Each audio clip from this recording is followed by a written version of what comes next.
I moved into the house in early spring, not because I loved it, but because it didn't ask questions. The rent was low. The lease was short. The neighborhood was quiet in a way that felt deliberate, like it had learned how to stay out of people's business. The street ended in a cul-de-sac, surrounded by trees on 2 sides and a drainage canal on the 3rd. There was no foot traffic, no reason for anyone to wander through unless they already lived there. At night, the entire place felt sealed off from the rest of the town. That was part of what made it easy to notice the house next door. The first night I slept there, I left the curtains open while I unpacked. Around 10, I caught myself staring out the window without realizing why. The house beside mine was lit up. Every room, front to back. Not a single light was off. At first, I didn't think anything of it. Maybe they'd just moved in. Maybe they forgot. People do that sort of thing. I went to bed. The next night, it was the same. Every light stayed on.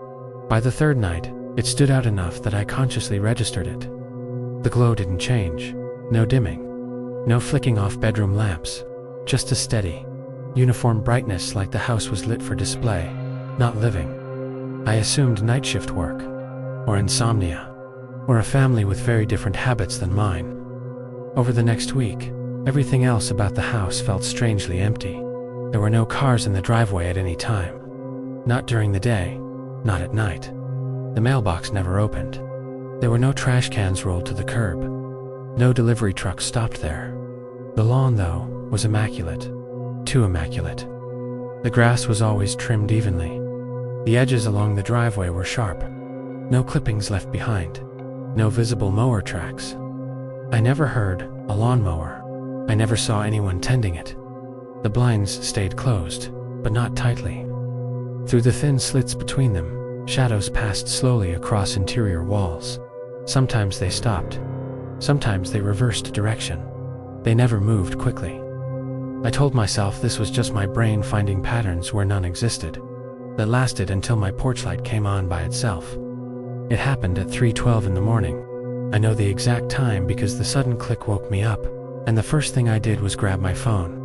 When I looked outside, there was nothing in my yard. No animals. No wind. Nothing setting off the motion sensor. The house next door glowed quietly, unchanged. The following night, I stayed awake. At 3:12 exactly, my porch light turned on again. At the same moment, my Wi-Fi dropped. Full disconnect. I stood at the front window watching the neighbor's house, waiting for something, anything, to react. Nothing did. I reset my router. It came back immediately. Logic is comforting when things feel off. I leaned into it. Timers fail. Routers glitch. Motion sensors are sensitive. Coincidences happen. A few days later, a storm rolled through. Heavy rain, gusts, strong enough to rattle the windows. Around midnight, the power went out. Every house on the street went dark at once, except one. The house next door stayed fully lit. Every room, every window. I stood in my dark living room, the only glow coming from that house, and felt something in my chest tighten in a way I didn't have words for. In the morning, I walked outside to see utility trucks already working up the street. I asked one of the workers, casually, if some houses had generators. He glanced down the cul-de-sac, squinting. "That place?" he asked. When I nodded, he hesitated before answering. "Thought nobody lived there." He didn't elaborate. That afternoon, a package I was expecting went missing. By the following morning, it was back. Placed neatly against my front door. Dry, despite overnight rain. I checked my camera footage. Nothing appeared all night. The package hadn't been dropped off again. It hadn't been carried up. It was just there. That night, I locked my bedroom door for the first time. The week after that, I asked my neighbor across the street about the house. Her smile disappeared the moment I mentioned it. She told me there had been a gas leak years earlier. Quiet, rapid, no survivors. The city had condemned the building and left it standing. Cheaper that way. I asked her about the lights.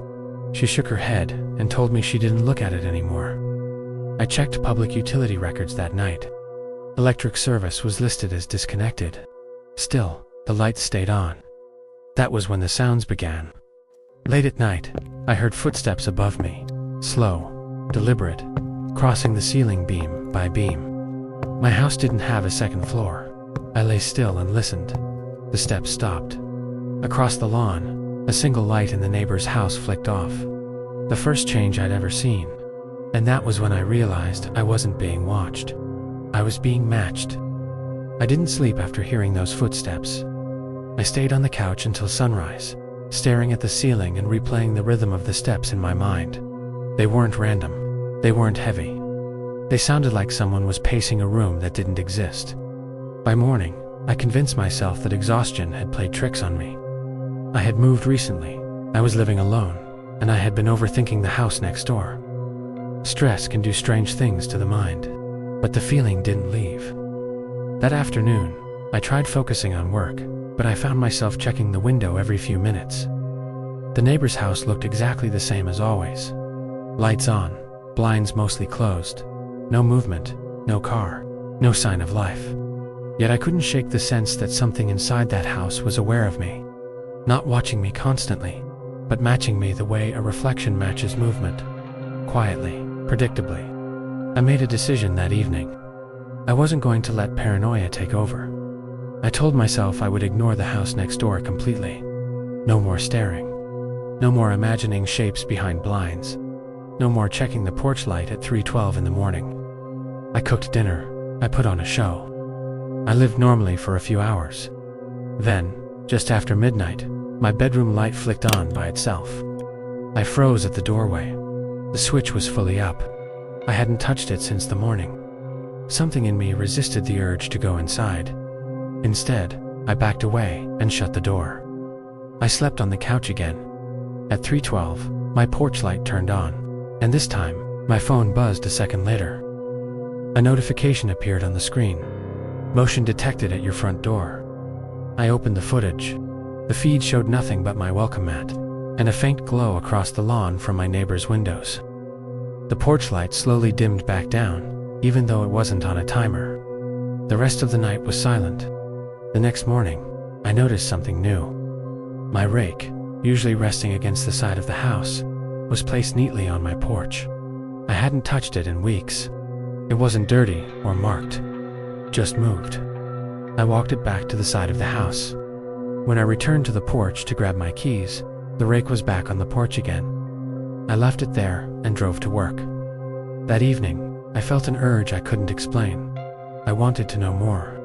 Not out of fear, at least. That's what I told myself, but because the uncertainty was eating at me. So I made myself walk to the neighbor's front yard. The grass felt too soft beneath my shoes. Like new growth, like the yard maintained itself without effort. The windows glowed the same warm yellow light, but something felt different up close. The house didn't hum the way houses do. No electricity buzz, no HVAC, no ambient sound at all. It felt hollow. I knocked on the door once. No answer. I knocked again, louder. Still nothing. I placed my hand against the wood. It was warm. Too warm. I stepped back and returned home as calmly as I could. But something stayed with me, an awareness that I had stepped somewhere I shouldn't have. That night, I tried to sleep in my bedroom again. The moment I turned off the bedside lamp, I heard a soft creak on the floorboard beside me, like someone shifting their weight in the dark. I turned the lamp back on. No one was there. When I finally drifted off, I dreamed of footsteps above me. Slow, steady, back and forth. When I woke up, my bedroom door was open. I had closed it before bed. I moved back to the couch. The next day, I searched online for any record of the house next door. News articles, housing records, anything. There were dozens of old listings, each one with the same language about electrical issues, wiring problems, and failed inspections. Buyers backed out. Contractors quit mid-job. City inspectors marked the building as structurally sound but not suitable for residents. That phrase bothered me. If no one lived there, why did the lights stay on? Why did the blinds move? Why were there shadows? That evening, I saw something I still can't fully explain. Through the thin slit of the blinds, a shape moved. Human-shaped, slow and tall. But the shadow wasn't cast by a person walking past a light. It moved with the light itself, doubling and shrinking and stretching like the shadows were alive rather than the person casting them. I forced myself to pull the curtains closed. For a while, things quieted down. No footsteps, no light switching, no items moved.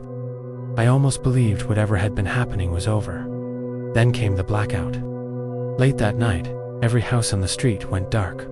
My TV shut off. The refrigerator clicked silent.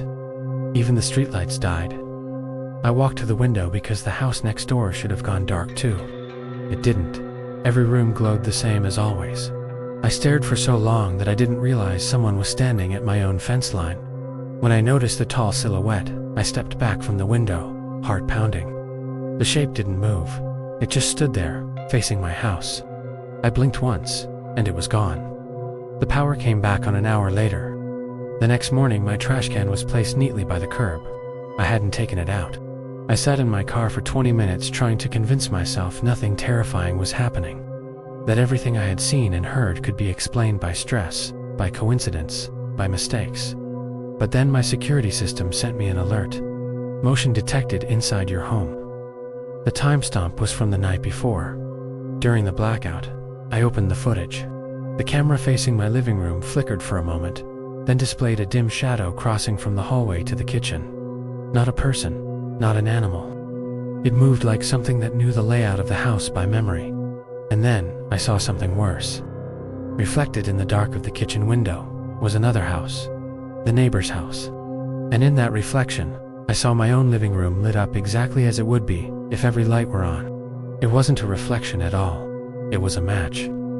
That was the moment I realized the truth. The house next door wasn't watching me. It was copying me.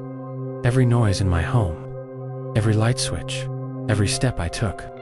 It reproduced in its own empty space, like a recording waiting to be played back. The lights stayed on because mine did. The shadows moved because I moved. The footsteps echoed because I walked. And something in that house had learned me well enough to walk inside my home during the blackout. I packed my things that morning and drove away without looking back. I didn't break the lease. I didn't warn the landlord. I just left. A few weeks later, curiosity got the better of me. I checked the property listing online. Someone new had moved in next door, and a reviewer had left a single comment: "Love the neighborhood. Just wish the house beside mine didn't stay lit all night." The cycle had started again. And somewhere, in a house that shouldn't have power, something was still matching every movement of whoever lived closest.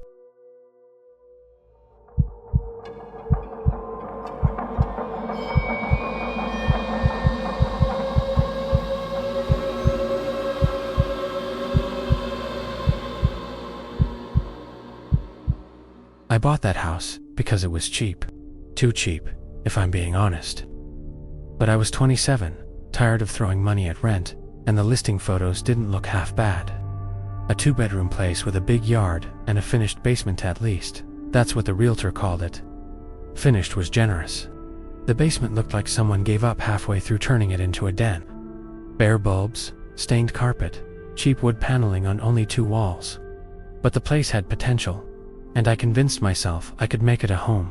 For the first month, everything felt normal. Quiet street, good neighbors, a yard full of robins in the morning.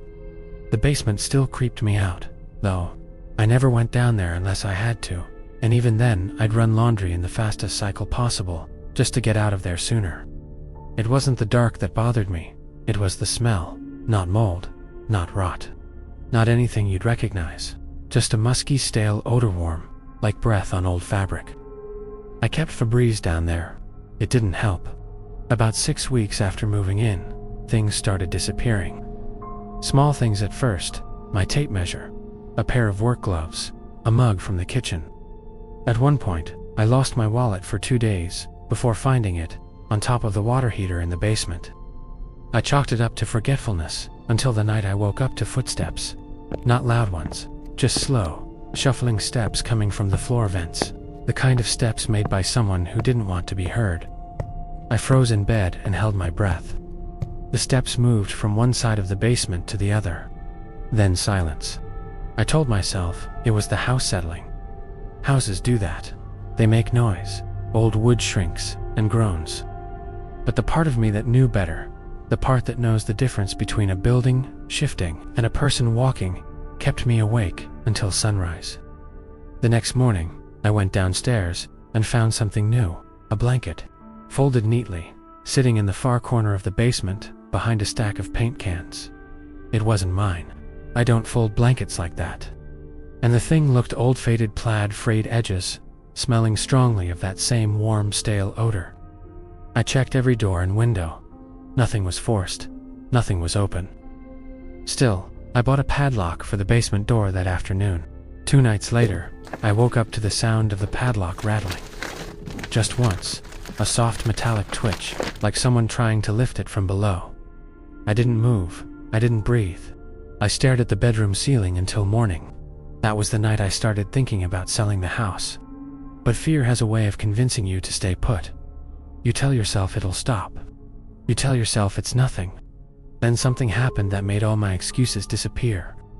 I came home from grocery shopping one afternoon, and the basement door was open. Not just unlocked. Wide open. The padlock was still hanging from the latch, unbroken. The chain untouched. No sign of forced entry. But the door was open, and the house was dead silent. I stood there holding a bag of apples, while my heart pounded against my ribs. I grabbed a kitchen knife and flipped the basement light switch. Nothing. The bulb didn't turn on. I took one step halfway down, just enough to see the base of the stairs. There, sitting on the bottom step, was my missing mug, the one that vanished weeks earlier, filled with water. That was the moment I realized someone had been living down there. Not a ghost, not something supernatural, a real person. I walked backward up the stairs and called the police. 2 officers searched the basement top to bottom. They checked the furnace closet, the crawl space, behind the shelves. They found nothing. No person, no footprints, no signs of forced entry. They told me the mug must have been there the whole time. I knew they were wrong. That night, I didn't sleep.